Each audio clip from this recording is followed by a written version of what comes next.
Hit it.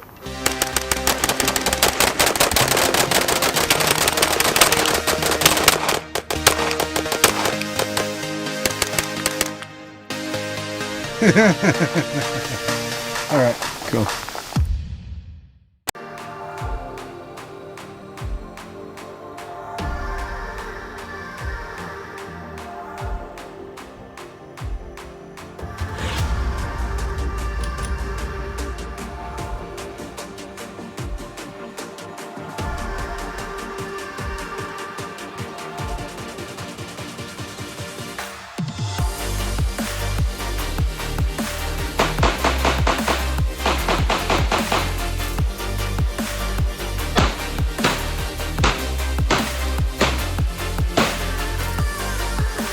Hello everyone, welcome back to the channel, Edgar with Guardian Arms. Behind the camera we have Bruce today.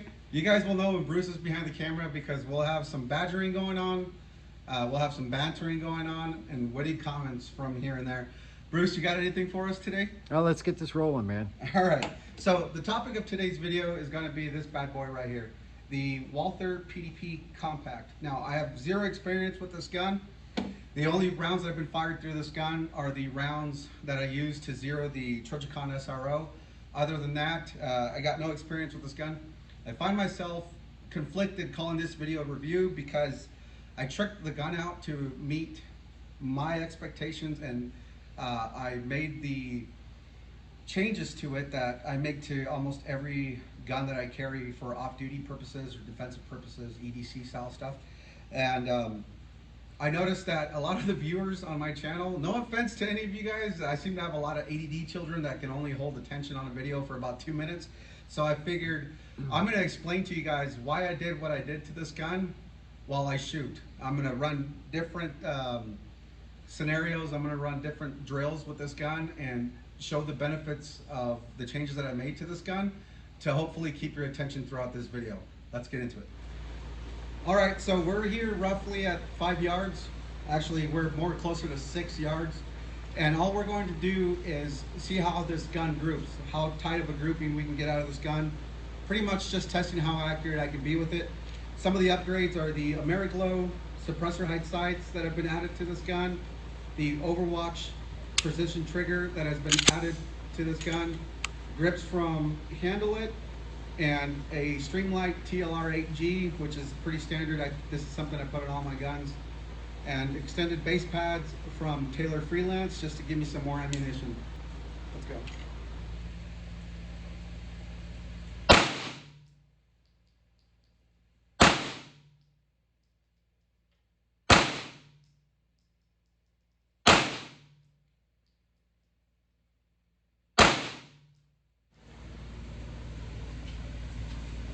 All right, so overall, not my best grouping, had a flyer. This group right here is pretty decent. I'm gonna take a second run at it and see if there's any change.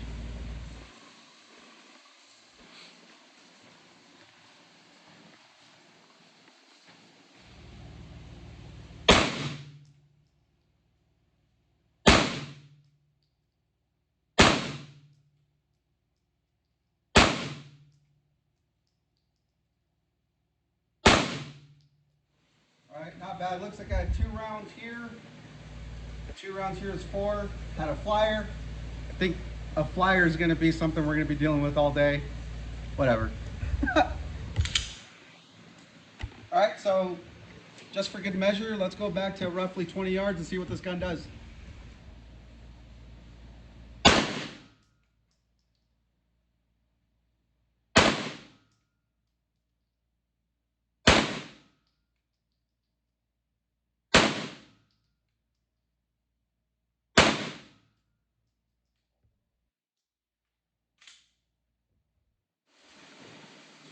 All right, so we got 4 here, 3 here, 1 here, and I pierced his ear. I'm not one of those guys that sits here and turns the camera to make me look as best as possible. I give it to you raw. I shoot good. Anybody that says I don't know what to tell you. But like I told you earlier, I think a flyer is going to be a thing all day. So far, what I think about this gun is It's not bad. It feels great. The Overwatch trigger is doing phenomenal.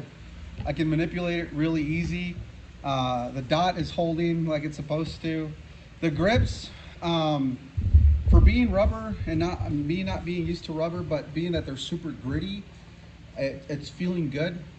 The one thing I'm noticing right away is I'm clinching down. I'm really trying to focus on my grip, and this gun feels like it's bouncier, snappier than most guns I'm used to dealing with. I'm not sure if that's a Walther thing or if it's just me having to readjust my grip other than what I'm used to. We're gonna keep looking into that. All right, so what we're gonna do now is we're gonna run a stance directed fire drill. That means no sight acquisition, no dot, no irons whatsoever, just pure body mechanics, and see how I do with this gun.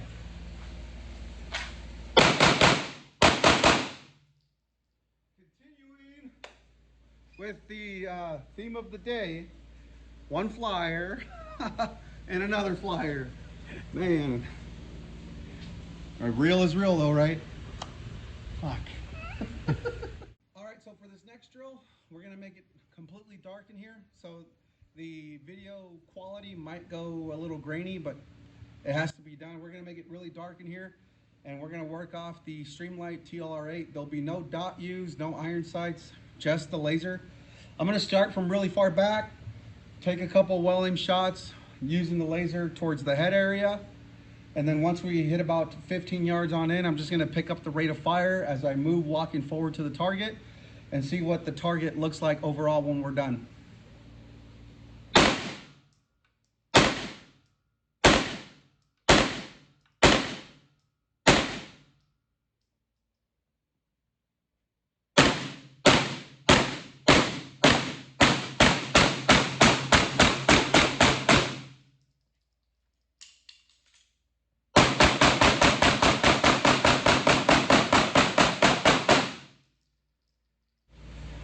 So overall, not bad.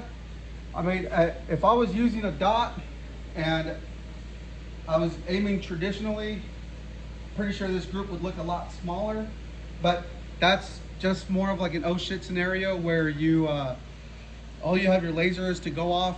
Let's say you don't have a dot and it's too dark to use your sights, or finding your iron sights isn't gonna be the best thing to do in that situation, because you're gonna lose time and you're gonna try to get rounds on target.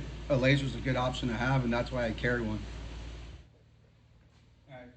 So you know why I like the Taylor Freelance base plates? Because they're tough? Durable. So here, it's tough.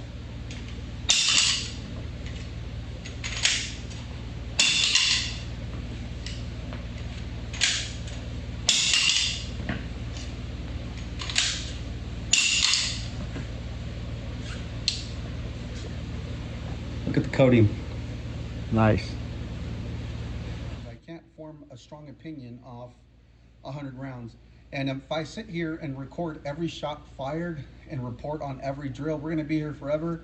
I know you don't have the attention span for that. So what I'm gonna do is I'm gonna amp up the speed. I'm gonna put 500 rounds through this gun today. If there's any malfunctions, anything goes wrong with the gun, I'm gonna try to document it and report it here back in a bit. If not, I'll tell you what my opinion is of the first 500 rounds of this gun, and we'll go from there. We'll continue testing, but let's see how this gun does.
so we ran a little bit more than 500 rounds. We did closer to 600 rounds. We went through it while running some drills, running up and down, doing all kinds of different crazy stuff. This gun feels great. It works great. Not a single stoppage. I like it. The only thing I can't get past about this PDP Compact is that it feels springier than other guns. I just can't get over it. There was times where I was really focusing on my grip, really clenching down, trying to get the right grip, and it still felt a little bit, the recoil impulse on this, or the felt recoil on this is definitely a little bit higher than other guns, but overall the gun's accurate, not a single malfunction. We ran it pretty hard and it put out. All right, so that was my opinion. Let's hand it over to Bruce and see what he thinks. So overall, I really like the gun. The grip impressed me. I didn't think that I was going to be able to get as nice of a grip on it as I was able to. I kind of like the recoil, but coming from being a 1911 guy, that's kind of what I'm used to. But it shot well. Like you said, no stoppages, no issues, no whatsoever. Would you buy one for yourself? I definitely would buy one for myself. Easy to get on target. Very easy to get on target. Feels confident and comfortable from the very first round. What do you think of the upgrades that I did to the gun? Do you agree with them, or was there anything you didn't like about them? I actually really like the upgrades. The trigger is crisp, very short reset, which really surprised me. I really liked it. Definitely, I'm newer to the dot sights, especially green dot and red dot sights. And this one was easy and comfortable for me to get right on sight. Sweet, thanks, Bruce. All right, guys, so that's it for this video. We'll catch you in the next one. If you liked what you saw, please like, comment, subscribe. We are trying to grow this channel. The ammo that we expand out here, the ammo that we shoot out here isn't cheap, and we're doing this on our own dime. It would be cool to get to a spot where we could start seeing some sponsors on this channel. And yeah, I mean, that's the dream, right? Please help us get there. If you liked what you saw, go ahead and subscribe. We'll see you on the next one. Take care.